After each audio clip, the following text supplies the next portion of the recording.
This presentation will discuss the tort of wrongful birth, introducing the stakeholder group of practicing doctors of Queensland, whom of which serve the community in all forms, with a selected few specialising in assisting parents with actively avoiding conceiving a child.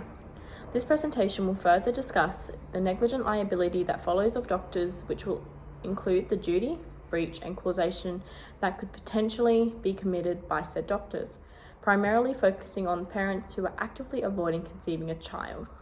whether by means of sterilisation or contraceptive measures, where a child is born due to negligence on behalf of a doctor in which they could not terminate the pregnancy. It will also later review why this area of negligent law is in desperate need of reform, and what reform should be considered to bring Australia's negligence law regarding wrongful birth into 2021. The tort of wrongful birth is used to describe a claim put forward by the parents that negligent advice from a medical professional or treatment deprived them of the choice of avoiding contraception and terminating a pregnancy. Across the world, the term wrongful birth has been debated by the worldwide courts, with recent Australian cases providing an opportunity to consider how damages for wrongful birth should be calculated in this jurisdiction. The law varies on whether damages can be awarded to the parents of wrongful birth. Within Queensland, the possibility to ascertain damages are quite low.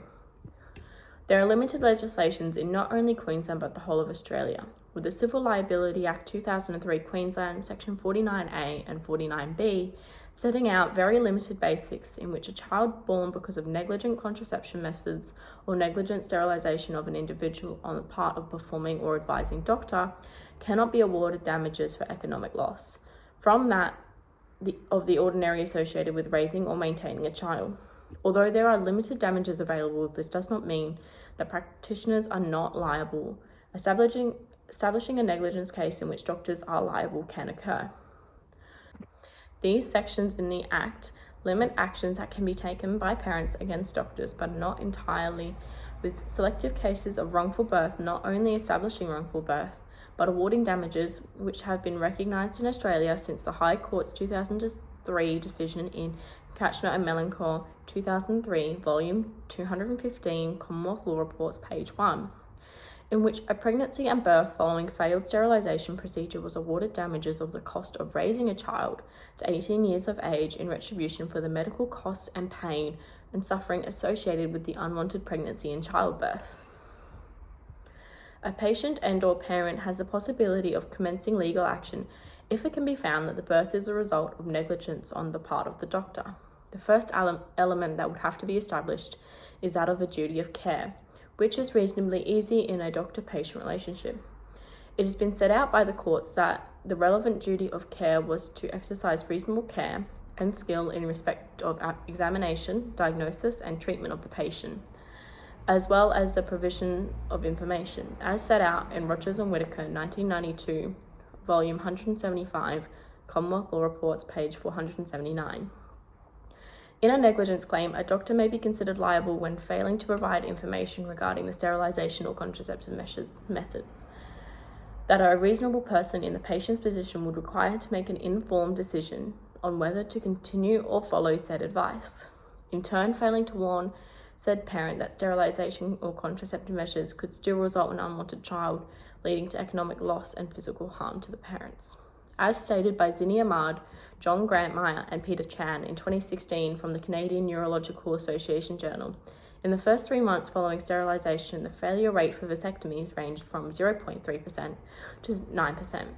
or otherwise 15 out of 10,000 couples falling pregnant. This is due to couples' rapid bedroom action, generally against advisement, but on the odd occasion by way of negligence on part of the doctor as failed to warn of the potential risk. By comparison, figures from 2019's Medical News Today article, pregnancies occur 1,400 in every 10,000 couples each year using condoms, and 500 of every 10,000 each year using oral contraceptive pills. Failing to warn of the risks following sterilisation or perform sterilisation or different contraceptive methods, if proven by a couple, can be seen that the risks are quite foreseeable, especially for that of a doctor, and that the risks can be seen as quite high, as it puts the couple in an economic loss and physical harm to at least one of the parents if they are to fall pregnant and give birth. Practitioners are only liable if breach and causation can be established. The general principles are set out in the Civil Liability Act 2003 Queensland under Section 9 subsection 1, which state that a person does not breach a duty to take precautions against risk of harm unless the risk was foreseeable, was not insignificant, and in the circumstances a reasonable person in the position of the person would have taken precautions. In deciding whether a reasonable person would have taken precautions against risk of harm, the court is to consider the probability that the harm would occur if the care was not taken, the likely seriousness of the harm, and the burden of taking precautions to avoid the risk of harm, and the social utility of the activity that creates the risk of harm. This is set out in the Civil Liability Act 2003 under Section 9 subsection 2. Section 22 subsection 1 of the Civil Liability Act states that although if a doctor at the time fails to give or arrange the following information about risk to be given to a patient, the said information that a reasonable person in the patient's position would, in the circumstances required to enable the person to make a reasonably informed decision about whether to undergo treatment or follow the advice or information that the doctor knows or to reasonably know the patient wants to be given before making a decision about whether to undergo treatment or follow advice. When considering wrongful birth, based on previous cases, the likely scenario is that the doctor being found to be at fault regarding failed sterilization, insufficient or incorrect information on conception. It can be expected that the risk of pregnancy following a procedure to eliminate pregnancy is of high enough risk that a reasonable person would like to have known as to whether to undergo the treatment or following advice, with any medical professional knowing or ought to have known that the patient would want to know of said risk that they are attempting to eliminate. Under current practice in the court, for the purpose of deciding the scope of liability, it must be considered whether or not and why reasonably for the harm should be imposed on the doctor who was in breach of the duty. If a doctor is found to be at fault regarding failed sterilization or insufficient or incorrect information on contraceptive, then as in Catcher and Melicon 2003, volume 215 of the Commonwealth Law Reports, page 1, the doctor will be liable to pay the cost of rearing a child up to the age of 18, as well as the cost up into including the birth. Although liable under common law, under Civil Liabilities Acts in Queensland, doctors can rely on the defence of Section 49A and Section 49B that sets out that they are not liable for damages in terms of the cost of raising a child following failed sterilisation or contraceptive procedure.